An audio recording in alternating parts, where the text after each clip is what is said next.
Milli Vanilli are exposed on this date. Welcome back to On This Day. Today's date is November 20th, 2023. It is the 324th day of the year. There are 41 days left in 2023. It is the 47th Monday in the 47th week and the 59th day of fall. You got 31 days left until winter. Today is National Child's Day. It's time to celebrate the joy and innocence of childhood on National Child's Day on November 20th. This special day has been around since 1953 when it was first established to honor the rights and welfare of all children across the world. I think that's a good day. Kids are important. I mean, we all were kids one time. And honestly, if you think back about the history of not just the United States, but the world, children were poorly treated for a very long time. I mean, think about the Great Depression and child labor and different parts of the world where children were going to war. Speaking of children going to war, there's a misconception on the word infantry. People always thought it was because back in the Middle Ages or whatever, they would send children to war on foot and they would infantry,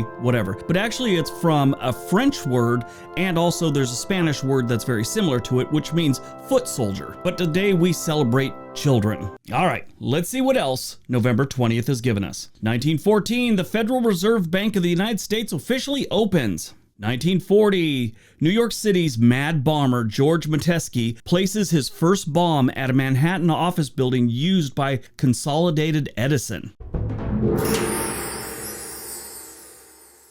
So George Metesky was an employee of Consolidated Edison Utility Company and lived in Waterbury, Connecticut, with his two unmarried sisters. In 1931, Metesky was working as a generator wiper at the company's Hellgate generating plant when a boiler backfire produced a blast of hot gases. The blast knocked Metesky down and fumes filled his lungs, choking him. The accident left him disabled, and after collecting 26 weeks of sick pay, he lost his job. They fired him. The accident led to pneumonia, and in turn, he developed tuberculosis. So he filed for workers' compensation, but they said he waited too long, and so it was denied. Turns out he had 25 weeks to file this claim, which that's kind of why they give him 26 weeks of sick pay, so he wouldn't file a claim. He thought he could just go back to work afterwards. As time went on, he realized he wouldn't be able to go back to work. Not knowing the rules, and he really didn't think about it because he was getting paid. He didn't know there was a time limit. That's probably exactly why the company paid 26 weeks of sick pay, hoping he wouldn't file a claim.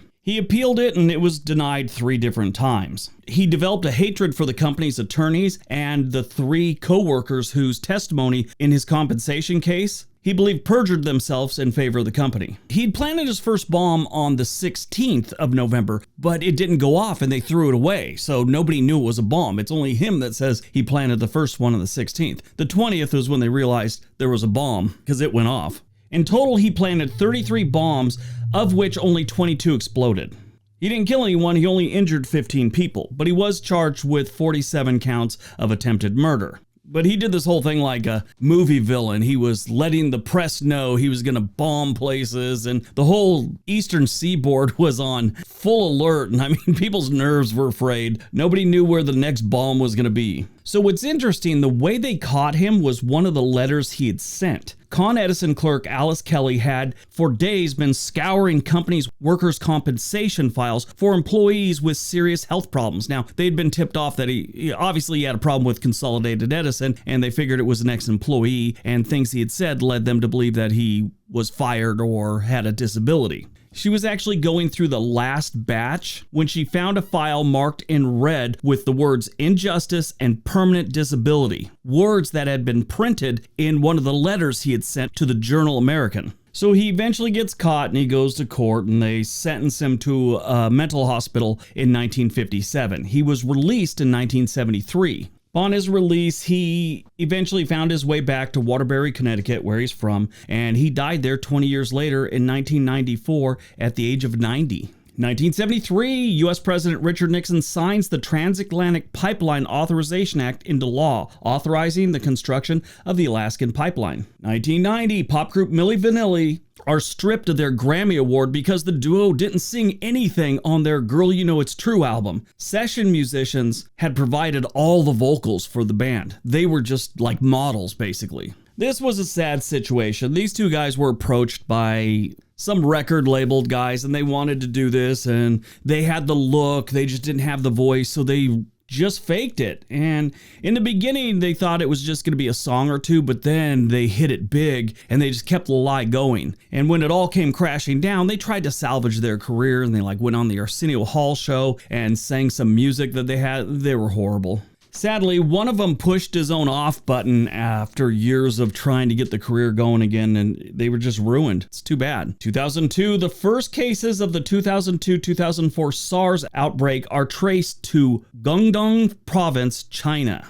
Movies released on November 20th, 2009, The Blind Side. This was a pretty good movie. It starred Sandra Bullock, and it's based on a book of the same name. This film follows a homeless teen as he becomes an All-American football player. So the story goes that this family, white family in Memphis, Tennessee, sees this kid on the street and they start talking to him. He's a huge football player. Their kids go to a private school. They get him into the private school, and then he comes and lives with the family, and they adopt him, and they're all like one big happy family. The real story is a little bit different. Someone tried to get him into this really nice private school. His mother was living in public housing. She was an addict. His father was in prison. But in order to go to the school, he had to be living and sponsored by one of the families in the community. So that's where this Tui family comes in, and they sort of take him in. To help him out, they hire tutors and all this other stuff, and life is wonderful, and he eventually goes to college and then plays in the pros. Well, then he comes out later on and says, I thought I was adopted, but no, they just had him in some kind of conservator thing. Anyway, he's come out in recent years saying that the story that was in the movie and the book was nothing like what really happened. And just this year, he sued the family so they'd have to stop using his name for promotional things. Great book, great story. It's just too bad it turned out the way it did. Born on November 20th, 1942, President Joe Biden, longtime politician who became the 46th President of the United States in 2021. He served as the Vice President of the United States for 2 terms under President Barack Obama.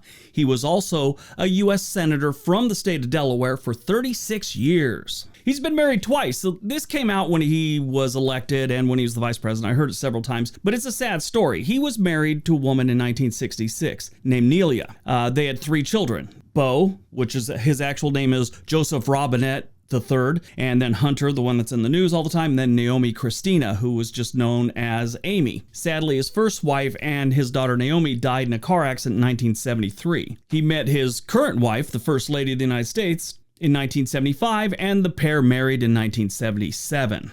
Died on November 20th, 2006, Robert Altman, unconventional filmmaker who was nominated for Academy Award for Best Director on 5 occasions. His best-known films include MASH, Nashville, The Player, Shortcuts, McCabe and Mrs. Miller, and Gosford Park. Interesting story about this. He directed the movie MASH. Before the TV show, there was the movie MASH. His son wrote the theme song for it. And I think his son was 16 at the time. Robert Altman said his son made more money off of that song than he did by directing MASH. He did 2 other movies that I thought were amazing. The Prairie Home Companion in 2006, which was awesome.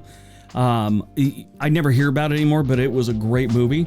And there was this other one. It was kind of a kid's breakfast club type thing. It was called O.C. and Stiggs. Robert Altman died from leukemia at Cedars-Sinai Medical Center in Los Angeles on November 20th, 2006. He was 81 years old. All right, that's today's video. Hope you guys enjoyed it. Hope you got some information out of it. Now go out, have a great day, and be nice to each other.